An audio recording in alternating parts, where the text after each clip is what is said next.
విజయవాడ మాజీ ఎమ్మెల్యే అలాగే వల్లభనేని వంశీ గారు ఎవరైతే ఉన్నారో ఆయనకి బెయిల్ మంజూరు చేయడం జరిగిందండి. ఏదైతే 90 రోజులు ధర్మిలా ఇంచుమించుగా 90 రోజులు నిన్నటికో ఇవాళ వేసుకుంటా 90 రోజుల పాటు రిమాండ్లోనే ఉన్నాడు ఆయన. కాబట్టి ఆయనకు ఒక ఊరటని చెప్పాలి వాస్తవంగా అయితే. ఎందుకంటే ఏదైతే ఎస్సీ ఎస్టీ అట్రాసిటీ కేసు మీద ఆయన రిమాండ్లో ఉన్నారో అది ఎస్సీ ఎస్టీ కోర్టే బెయిల్ మంజూరు చేయడం జరిగింది. ఏదైతే సత్యవర్ధన్ కిడ్నాప్ కేసు ఉందో ఆ కిడ్నాప్ కేసులో భాగంగా విజయవాడ మాజీ ఎమ్మెల్యే వల్లభనేని వంశీని అరెస్ట్ చేయడం జరిగింది. యాక్చువల్గా కూటమి ప్రభుత్వంలో నిజంగా రెడ్ బుక్ అంటూ ఉంటే కనుక ఆ రెడ్ బుక్లో ఉండాల్సిన పేర్లలో ఖచ్చితంగా వల్లభనేని వంశీ గారి పేరైతే ఉంటుంది. దాంట్లో ఎలాంటి డౌట్ లేదు.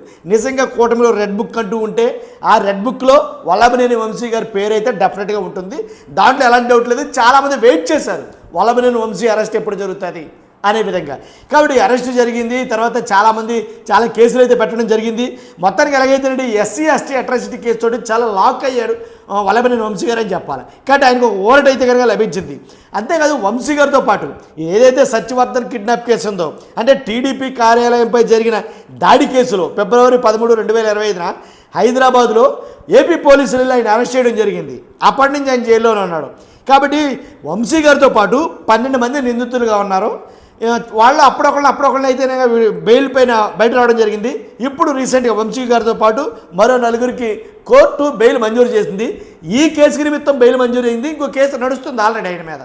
కాబట్టి ఏదైతే ముదునూరి సత్యవర్ధన్ అనే వ్యక్తిని వంశీ బెదిరించి కిడ్నాప్ చేసి తప్పుడు అఫిడవిట్ దాఖలు చేయించాడని ఆరోపణలు వచ్చాయి. వాస్తవంగా అయితే కనుక ఈ ముదునూరి సత్యవర్ధన్ ప్రసాద్ ఈయన కూడా ఎలా అంటే ముందో మాట మాట్లాడాడు. ఈయన అసలు నిజంగా ఆ కేసుకి నాకు సంబంధం లేదు, వంశీ గారికి నాకు సంబంధం లేదు, వంశీ గారు నన్ను కిడ్నాప్ చేయించలేదు, వంశీ గారు నన్ను బెదిరించలేదు అనేటట్టుగా మాట్లాడటం జరిగింది. కానీ తర్వాత మళ్ళీ అనూహ్యంగా ఏంటంటే ఖచ్చితంగా ఆయన నన్ను బెదిరించి కిడ్నాప్ చేసి ఒక తప్పుడు అఫిడవిట్ మీద చేసాడు ఎలాగని చెప్పేసి అని జరగడం జరిగింది. కాబట్టి దీని మీద అయితే కనుక ఇప్పటికిప్పుడు బ్రేకింగ్ న్యూస్గా చెప్పాలి, వల్లభనేని వంశీ గారికి అయితే కనుక దీని మీద బెయిల్ మంజూరు చేయడం జరిగింది. చాలామంది చాలా రకాలుగా ట్రోల్ చేశారు వల్లభనేని వంశీ గారిని. వల్లభనేని వంశీ గారి గడపతోటి ఆయనతోటి చాలా ట్రోల్ అయితే చేయడం జరిగింది. అసలు ఈ ఎస్సీ ఎస్టీ అట్రాసిటీ కేసులో బెయిల్ రాదేమని అనుకున్నారు. కానీ బెయిల్ రావడానికి కొన్ని నియమ నిబంధనలు ఉంటాయి. కాబట్టి 90 రోజులు అనేది ఖచ్చితంగా జరిగితే కనుక 100% పోలీసులు మరొక ఛార్జ్షీట్ ప్రవేశపెట్టాలి. కాబట్టి దానివల్ల మొత్తానికి ఎలాగైతేనండి ఆయనకైతే గుడ్ న్యూస్ అనే చెప్పాలా వైసీపీ మాజీ నేత వల్లభనేని వంశీ గారికి. కాబట్టి చూస్తున్న మీరందరూ కూడా మీ అభిప్రాయాన్ని తెలియజేయండి. వల్లభనేని వంశీ గారి అరెస్ట్ అనేది పక్కాగా జరిగిందా? వల్లభనేని వంశీ గారి అరెస్ట్ అనేది రాజకీయ కక్షల్లో భాగంగానా, లేదు ఈయన చేసిన తప్పులకి శిక్ష అని అంటారా? కాబట్టి వల్లభనేని వంశీని ఇతమిద్దంగా అంటే ఏకమొత్తంగా ఖచ్చితంగా 100% రాజకీయ కక్షల్లో భాగంగానే వల్లభనేని వంశీని అరెస్ట్ చేశారని వైసీపీ వర్గాలు ఆరోపిస్తున్నాయి. వాళ్ళు అంటున్న మాట ఇది కాదు.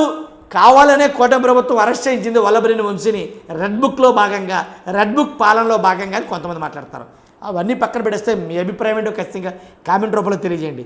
గొంతు కొంచెం పోయింది, ఇబ్బంది పడద్దు. కాబట్టి చూస్తున్న మీరు అందరూ కూడా మీ అభిప్రాయాన్ని ఖచ్చితంగా కామెంట్ రూపంలో తెలియజేయండి.